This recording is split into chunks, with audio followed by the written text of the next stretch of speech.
हिंदी की online classes में आप सभी विद्यार्थियों का एक बार फिर से स्वागत है। कक्षा 10 में गद्य भाग में हम एक चैप्टर पढ़ चुके थे, एक अद्भुत अपूर्व स्वप्न। आज हम आगे का एक और अध्याय आरंभ करते हैं। बहुत ही महत्वपूर्ण अध्याय है हमारे कहानी सम्राट, उपन्यास सम्राट प्रेमचंद जी के बारे में। प्रेमचंद जी की एक विश्व प्रसिद्ध कहानी है ईदगाह। ईदगाह के बारे में जितना बोला जाए उतना कम है। ये एक बहुत ही चर्चित कहानी रही है, जिसमें हामिद और उसकी दादी किस प्रकार से अपना जीवन व्यतीत करते हैं, इसकी चर्चा की गई है। सबसे पहले प्रेमचंद जी के जीवन के बारे में जान लेते हैं। जीवन परिचय से संबंधित प्रश्न आता है, इसलिए जीवन परिचय के बारे में जानना बहुत ही आवश्यक हो जाता है। प्रेमचंद जी का जन्म है वो 1880 ईस्वी में हुआ था, मृत्यु 1936 ईस्वी में। हिंदी जगत में कलम के सिपाही के नाम से मशहूर मुंशी प्रेमचंद जी का जन्म वाराणसी जिले के लम्ही गांव में हुआ था। वाराणसी, जिसको बनारस बोलते हैं, लम्ही गांव है। उनका मूल नाम धनपत राय था। सरकारी नौकरी से त्यागपत्र देने के बाद उन्होंने अपना सारा जीवन लेखन कार्य के प्रति समर्पित कर दिया था। सरकारी नौकरी की थी लेकिन छोड़ दी और लेखन कार्य में अपना जीवन यापन करने लगे। प्रेमचंद उर्दू में नवाब राय नाम से लेखन किया करते थे। उर्दू में भी लिखते थे, शुरुआत में ये उर्दू में ही लिखते थे नवाब राय नाम से। बाद में उन्होंने प्रेमचंद नाम से लिखना प्रारंभ किया। उपन्यास के क्षेत्र में उनके योगदान को देख करके बंगाल के विख्यात उपन्यासकार शरद चंद्र चट्टोपाध्याय ने उन्हें उपन्यास सम्राट कहकर संबोधित किया था, क्योंकि इनके उपन्यास हैं वो बहुत ज़्यादा प्रसिद्ध है। गोदान उपन्यास के बारे में कौन नहीं जानता, सब जानते हैं। एक महान उपन्यास है। प्रेमचंद ने अपने साहित्य में किसानों को, दलितों को, महिलाओं को यानी नारियों को, उनकी वेदना यानी दुख, उनकी वर्ण व्यवस्था, कुरीतियों, इनका मार्मिक चित्रण किया है। उन्होंने समाज सुधार और राष्ट्रीय भावना से ओतप्रोत अनेक उपन्यास एवं कहानियों की रचना की है। समाज सुधार, विशेष तौर पर सामाजिक सुधार से संबंधित उपन्यास लिखे हैं और राष्ट्रीय भावना से प्रेरित, आज़ादी के आंदोलन से प्रेरित इनके उपन्यास और कहानी खूब चर्चित रहे हैं। कथा संगठन, कहानी को कैसे संगठित किया जाता है, चरित्र चित्रण, किस चरित्र को उभारा जाता है, एक गरीब किसान के व्यक्ति के जीवन को भी, उसके चरित्र को भी महान बनाया जा सकता है, किस प्रकार से, यह हम प्रेमचंद जी से सीख सकते हैं। कथोपकथन, कथोपकथन क्या होता है? जो संवाद होते हैं उसको कथोपकथन कहते हैं। तो संवादों को आदि की दृष्टि से उनकी रचनाएं हैं वो बेजोड़ हैं, बड़े आकर्षक संवाद रहे हैं। उनकी भाषा सजीव है, मुहावरेदार, ये विशेषता बहुत महत्वपूर्ण है। मुहावरों का प्रयोग खूब मिलता है और बोलचाल के निकट है उनकी भाषा। हिंदी भाषा को लोकप्रिय बनाने में उनका विशेष योगदान रहा है। हिंदी भाषा को नई ऊंचाइयां प्रेमचंद ने प्रदान की हैं। प्रेमचंद का पहला कहानी संग्रह था सोजे वतन, इस नाम से आया, जो 1908 में प्रकाशित हुआ था। सोजे वतन यानी देश का दर्द। क्या था उस समय देश का दर्द, सब जानते हैं। देशभक्ति से ओतप्रोत होने के कारण इस पर अंग्रेजी सरकार ने रोक लगा दी थी, जब्त कर लिया था इसको, क्योंकि आज़ादी से संबंधित इसमें बात थी। अंग्रेजी शासन इस प्रकार के साहित्य को छपने नहीं देता था। देश को भी भविष्य में इस तरह का लेखन न करने की चेतावनी दी लेखक को, कि कभी भी जीवन में इस प्रकार का लेखन दोबारा न करे। इसके कारण उन्होंने अपना नाम बदल करके दूसरे नाम से लेखन कार्य आरंभ करना पड़ा। मरणोपरांत उनकी कहानियां मानसरोवर के 8 खंडों में प्रकाशित हुई। आज इनकी कहानियां मानसरोवर नामक ग्रंथ में और उनके 8 भागों में प्रकाशित हैं। उनकी कृतियां हैं, कहानी संग्रह है वो है मानसरोवर 8 भागों में। उपन्यास है निर्मला, सेवा सदन, प्रेमाश्रम, रंगभूमि, कर्मभूमि, गोदान और गबन। गोदान इनका अंतिम उपन्यास था। नाटक है करबला और संग्राम। पत्रिकाएं जो उन्होंने निकाली, प्रकाशित की, माधुरी, हंस, मर्यादा और जागरण, ये पत्रिकाएं थी जिनका उन्होंने संपादन किया। अब ईदगाह कहानी के बारे में हम सब जानते हैं। बहुत से बच्चों ने पहले पढ़ी भी होगी, टीवी पर देखी भी होगी, इसका फिल्मांकन भी हो चुका है। इनकी बहुत सारी कहानियों का फिल्मांकन हो चुका है। ईदगाह मुंशी प्रेमचंद की बाल मनोविज्ञान को चरितार्थ करने वाली एक प्रतिनिधि कहानी है। बाल मनोविज्ञान सब जानते हैं, बच्चों की सोच, बच्चों के विचार, कैसे होते हैं, किस प्रकार के होते हैं, इसकी चर्चा यहाँ पर प्रेमचंद जी ने अपनी कहानी में की है। इस कहानी में ईद जैसे महत्वपूर्ण त्यौहार को आधार बना करके ग्रामीण मुस्लिम जीवन का सुंदर चित्र प्रस्तुत किया गया है। अभाव, कमी, उम्र से पूर्व बच्चों को कैसे बड़ों जैसी जिम्मेदारी पैदा करा देती है। जब कुछ नहीं होता है, बच्चों को कुछ नहीं मिलता है, अभाव होता है, तो बच्चे भी बड़े बन जाते हैं। यह इस कहानी में हामिद के चरित्र से साफ जाहिर होता है कि गरीब है हामिद, लेकिन उसके जो विचार हैं किस प्रकार से बड़ों के जैसे हैं। सारे बच्चे मेले में मिठाई खाते हैं, झूला झूलते हैं, लेकिन ये अपने 3 पैसों को उस जगह है प्रयोग करना चाहता है जिससे अच्छे से अच्छा लाभ हो, और चिमटा खरीद लेता है। दादी के पास चिमटा नहीं है, तो बुजुर्गों की जैसी सोच हो जाती है गरीबी के कारण। मेले में हामिद अपनी हर इच्छा पर संयम रखने में विजयी होता है, न मिठाई खाता है न झूला झूलता है। साथ ही रुस्तमे हिंद चिमटे के माध्यम से प्रेमचंद ने श्रम के सौंदर्य पर एवं महत्व को उद्घाटित किया है कि किस प्रकार से वो मिठाई झूला न लेकर के चिमटा लेता है और उसको रुस्तमे हिंद बताता है हामिद। तो ये प्रेमचंद जी ने संदेश दिया है कि मेहनत, जो परिश्रम जो होता है, उसका सौंदर्य अलग ही होता है, उसका महत्व अलग ही होता है। चित्रात्मक भाषा की दृष्टि से यह कहानी अनूठी है। चित्रात्मक भाषा का मतलब ये है कि जिस प्रकार से ये कहानी आगे बढ़ेगी, हमें लगता है कि हमारे आंखों के ही सामने ये कहानी चल रही है, चित्र से बन रहे हैं। ईदगाह, शुरुआत जो कहानी की होती है प्रेमचंद जी की, वो बड़ी आकर्षक होती है। भूमिका जो बनाते हैं वो बहुत ही अच्छे तरीके से बनाते हैं। रमज़ान के पूरे 30 रोज़ों के बाद ईद आई है। रमज़ान का महीना होता है, 30 दिन रोजे रखते हैं मुस्लिम, और उसके 30वें दिन खुशी से ईद मनाई जाती है। कितना मनोहर, मन को हर लेने वाला, अच्छा, कितना सुहावना प्रभात है, सुबह है।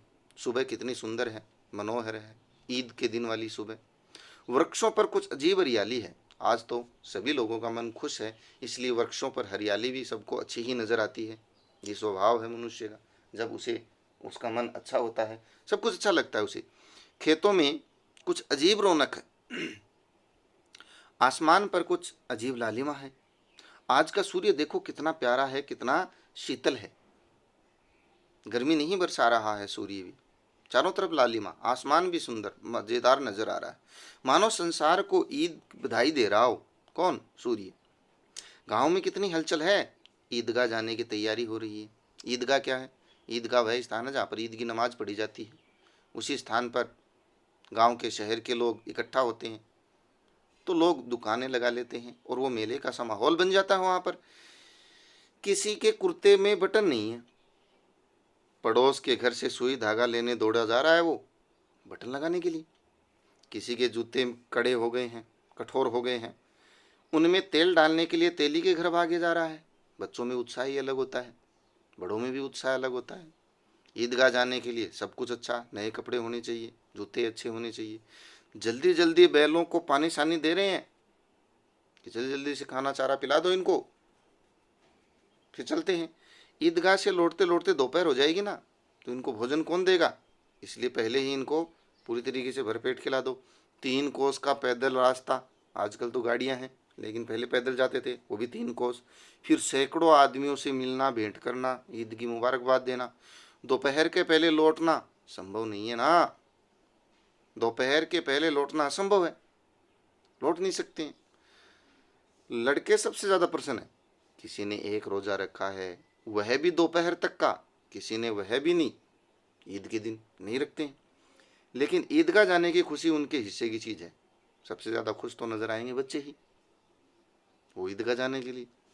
रोजे बड़े बूढ़ों के लिए होंगे, उनके लिए तो ईद है, खुशी का त्यौहार। रोज ईद का नाम रटते थे, आज आ गई वह, करो इसको एंजॉय, मजे उठाओ इसके। अब जल्दी पड़ी है कि लोग ईदगाह क्यों नहीं चल रहे हैं। इन्हें गृहस्थी की चिंताओं से क्या प्रयोजन, क्या मतलब है, ये क्या थोड़ी नहीं जानते गृहस्थी क्या है ना। सवैयों के लिए दूध और शक्कर घर में है या नहीं, इनकी बला से, घर वालों की बला से, नहीं है तो नहीं है, इनको तो कोई मतलब नहीं है।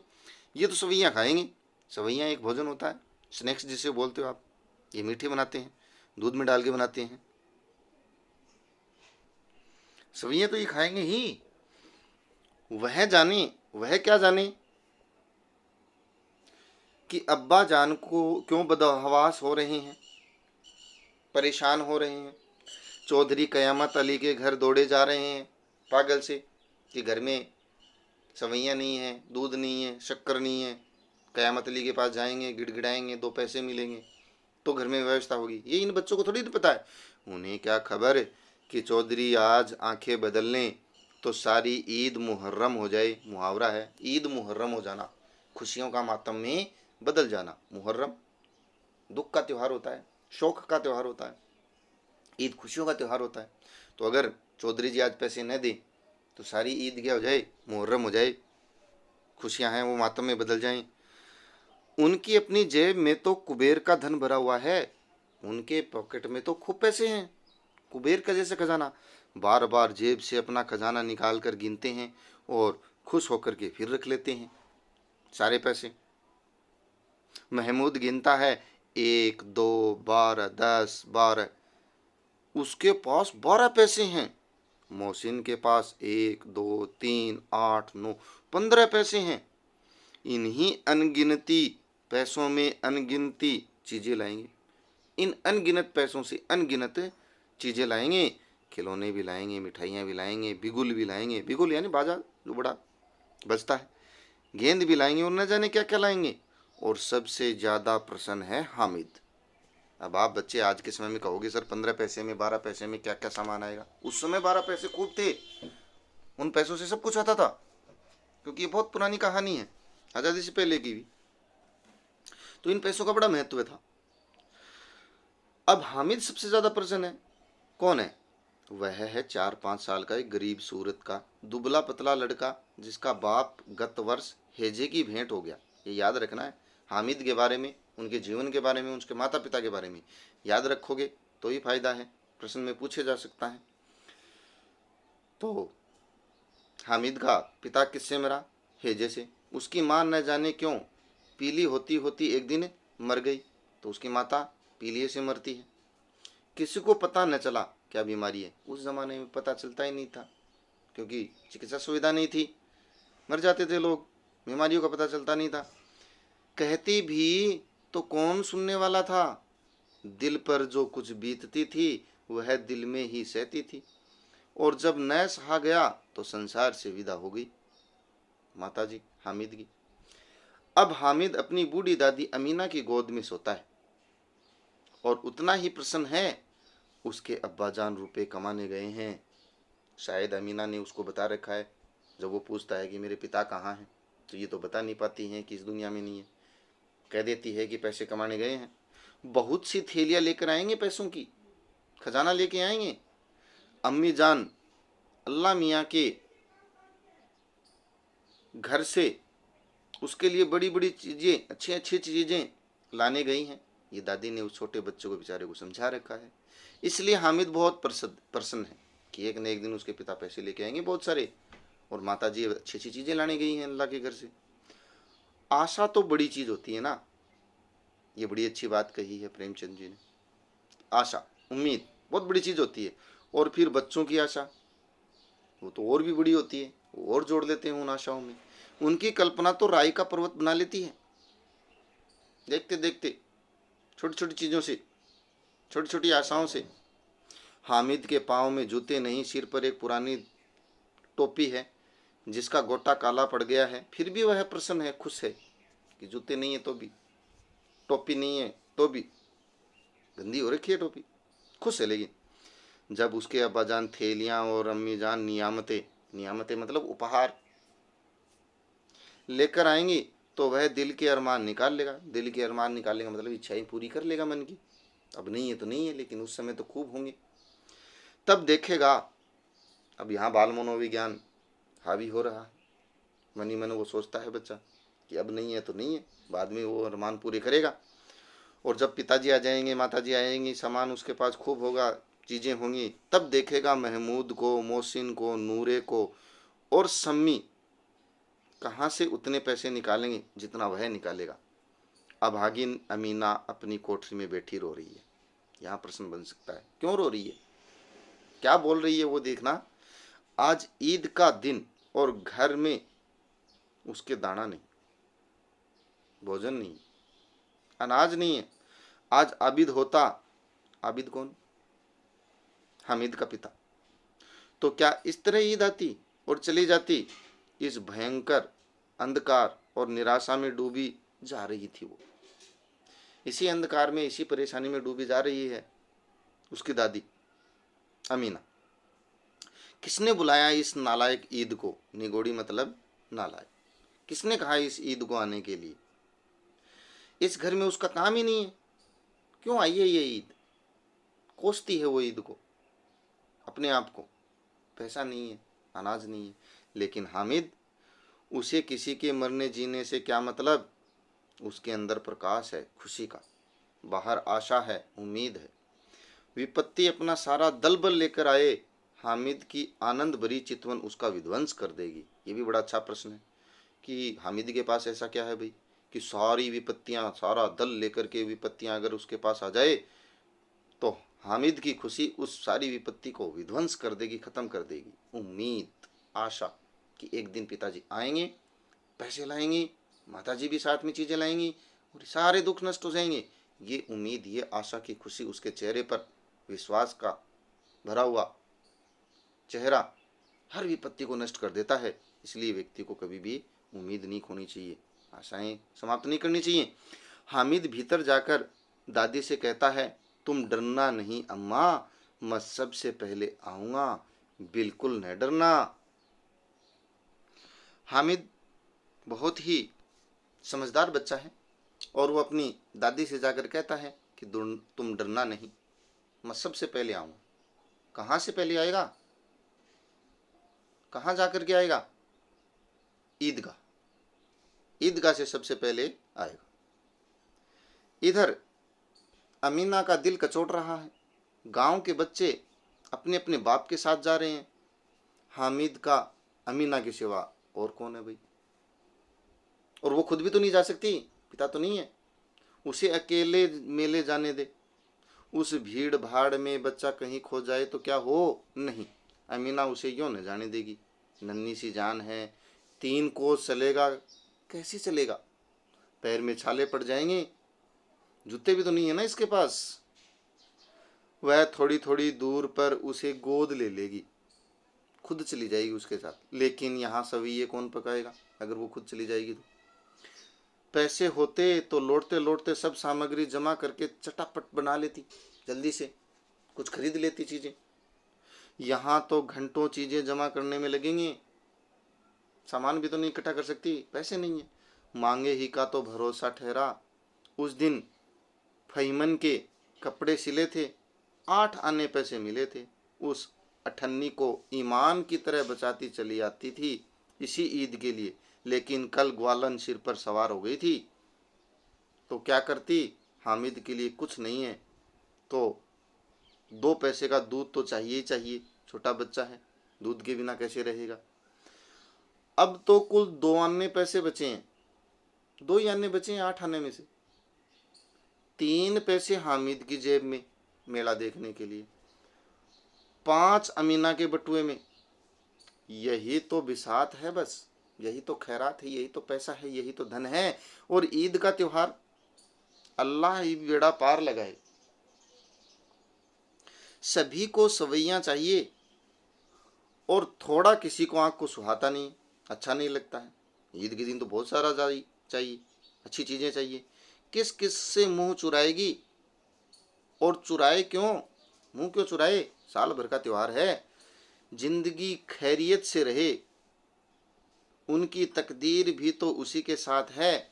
बच्चे को खुदा सलामत रखे, ये दिन भी कट जाएंगे।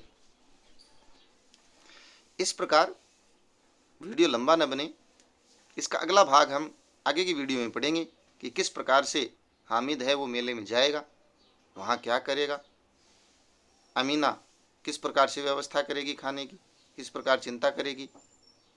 तब तक के लिए धन्यवाद, मिलते हैं नेक्स्ट वीडियो में।